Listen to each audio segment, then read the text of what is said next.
과거 일제강점기 시절 일본인들이 모여 살던 마을이 있어 지금도 적산 가옥들이 많이 있는데요. 100년 된 집들을 부수고 아파트를 짓는 사업이 진행 중입니다. 시민단체는 물론 원주민의 반발이 큽니다. 배상민 기자입니다. 골목길을 따라 늘어선 주택, 모두 철거를 앞둔 빈집입니다. 신흥지역 조합아파트 사업구역으로 13,595제곱미터에 지하 5층, 지상 29층 아파트 4개 동 485세대가 들어서게 됩니다. 토지 소유권을 95% 이상 확보한 조합 측은 지난 1월 중구청에 사업 승인 신청을 냈습니다. 철거 예정인 주택 가운데 유독 오래된 집들이 여러 채 눈에 띕니다.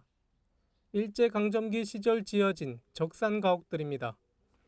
이곳은 개항 이후 일본인들이 집단으로 거주한 마을로 100년 가까이 된 주택들이 철거될 처지에 놓였습니다. 중구청에서는 중구청 일대를 일본인 마을로 만들고 있습니다. 그런데 거기는 원래 일본인들이 사는 곳이 아닙니다. 거기는 일본인들이 생활을 하던 곳이 아니라 거기는 일을 하던 곳입니다. 자신들이 쉬고 생활하던 곳은 이 공간이었죠, 이게. 여기가 철거가 되면 인천에 1910년대에서 40년대 흔적은 다 사라지는 겁니다. 일제강점기 당시 인천시장격인 인천 부윤회 관사도 옛 모습 그대로지만 철거주택과 맞붙어 있어 조망권 침해는 물론 파손이 우려됩니다. 우리나라 최초의 사이다 공장인 스타사이다 건물 역시 철거를 앞두고 있습니다. 앞에는 쓰레기만 잔뜩 쌓여 있습니다. 앞서 애경사 철거 이후 인천시는 등록되지 않은 지역의 역사문화 자원에 대한 전수조사를 실시한다고 밝혔지만 아직까지 별다른 움직임은 없습니다. 인천의 등록문화재의 가치를 가지고 있는 문화재적 가치를 가지고 있는 건축물들을 조사를 하자 이렇게 했었습니다.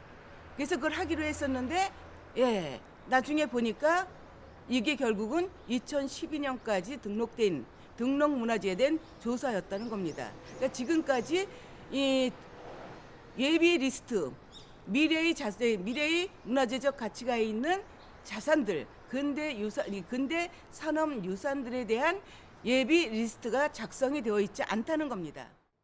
주민 대부분이 노인으로 보상을 받고 나간 주민도 보상을 거부하고 남아있는 주민 모두 불만이 큽니다. 무조건 찢어져가지고 집만 없어지고 집 가지고 정말 죽을 때까지는 살 수 있는 집을 다 그냥 뺏기고 나간 거예요. 그냥 600, 700에서 헌달했는데 이제 조합장이 갈리면서 이제 분담금이 생겼다고 3,400 내라 뭐 얼마 내라 지랄해가지고 이제 계산을 하니까 한 평에 1,000만 원이 넘는다고 해서 이제 아파트도 못 들어가고 집만 날아가게 됐어요. 신흥지역 조합 아파트는 현재 지구 단위 계획 수립 단계로 앞으로 시건축위원회 심의 등을 거쳐 사업 승인 여부가 최종 확정될 예정입니다. 피브로드 뉴스 배상민입니다.